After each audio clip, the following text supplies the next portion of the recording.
today is also important because today we were able to show not only in the country but in the entire Southeast Asia that the very first local government unit was able to have a carbon sequestration project is in the offing.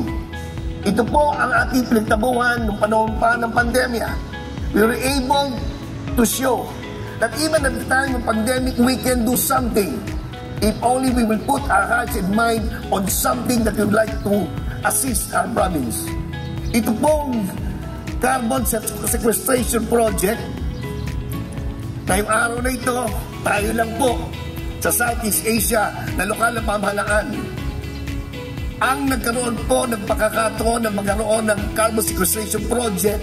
Ang ibig sabihin, meron tayong carbon credits. Itong carbon credits na ito, sa araw na ito ay tatanggap ang pamahalang palalawigan ng halaga base po sa pinagbilan.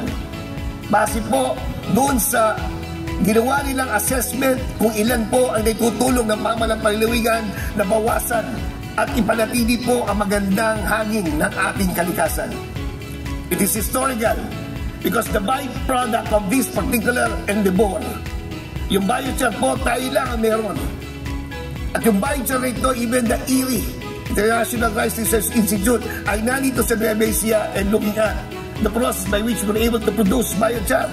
The biochar has tremendously increased the produce of our farmers kahit po sa palay, sa sibuyas at sa gulayan.